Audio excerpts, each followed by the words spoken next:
Africa took center stage at the beginning and end of the year. In January, France intervened in Mali to stop a militant insurgency there. And then, nearly 12 months later, the world said goodbye to one of Africa's greatest leaders, Nelson Mandela. Before all that, we start with a deadly attack on a Kenyan mall. September 21st, just another routine day at the posh Westgate shopping mall in Nairobi, Kenya's capital and business hub. But what should have been a relaxing day turned into a nightmare as heavily armed militants stormed the compound and started shooting people on sight. There was panic, mayhem, and confusion as people ran for their lives, trying to escape while others hid, hoping to avoid the gunmen. Shooting on the ground floor, and slowly they're going up and up. I went up to Java, and they came till there. Somehow some police has rescued us. The situation is very bad inside. Kenyan police and security forces quickly surrounded the compound and bit by bit tried to retake the vast mall. Many escaped by themselves or with the help of police. But a large number did not survive. Many spoke of the shooters killing at random or picking out anyone who wasn't a Muslim. A Somali group calling itself Al-Shabaab was quick to claim responsibility. It said the action was revenge for Kenya helping the Somali government and its war against the group, which has been linked to other terror attacks as well as piracy off Somalia's coast. On the night of the 23rd of September, there was a lull in the firing, but it resumed in the early morning. As the day progressed, police said that all hostages had been released, and they were conducting a final sweep of the complex as the Interior Ministry released a statement that said the 4-day-long assault was very near the end. That day, Kenyan President Uhuru Kenyatta announced the end of military operations, saying 61 civilians and 6 members of the security forces had died. He promised full accountability for the destruction, deaths, pain, loss, and suffering endured by so many people. Still, many questions remain unanswered. There were reports that Kenyan authorities were warned the Al-Shabaab group could try some retaliatory attack on Kenya and that a shopping center like Westgate could be a potential target. Then there's the question of how heavily armed militants managed to cross the border in Kenya and emerge in Nairobi. There were also later reports that the number of attackers wasn't as many as the number claimed by Kenyan authorities.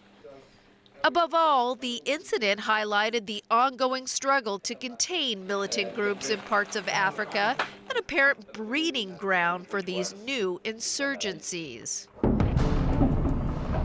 The idea that Africa was the new breeding ground for militants took hold in January when rebels with ties to al-Qaeda began to overrun government forces in Mali. On January 11th, the French military began operations against the Islamists, with Paris claiming immediate success.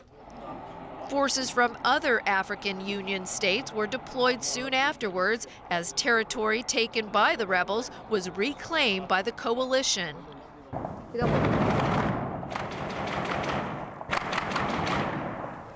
By February, the Islamist-held territory had been retaken with help from the international coalition. A peace deal between the government and rebels was signed in June. But by the end of September, the rebels pulled out of the agreement and claimed that the government had not respected its commitments to the truce. And just weeks later, in a reminder of how dangerous the country remained, 2 French journalists were killed by militants in northern Mali. In December, Africa said farewell to arguably its greatest leader, Nelson Mandela, who died after a long battle with a lung infection. His triumph against the apartheid regime of South Africa inspired millions and gave hope to people struggling for freedom in other parts of the world. World leaders gathered in South Africa to salute the man who sought to bridge the gap between black and white and unite all South Africans in a rainbow nation. But we said goodbye to other famous names, including former British Prime Minister Margaret Thatcher in April.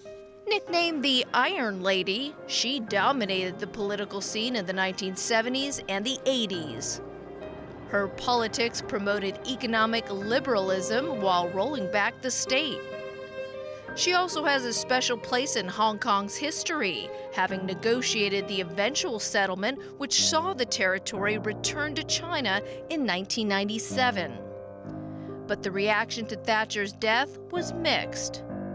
While many mourned her loss, insisting she saved Britain, many others were not sorry she was dead. Thatcher's critics claimed her policies destroyed the working class and British industry, the repercussions of which are still being felt today. Another politician to die this year was Venezuela's charismatic social leader, Hugo Chavez.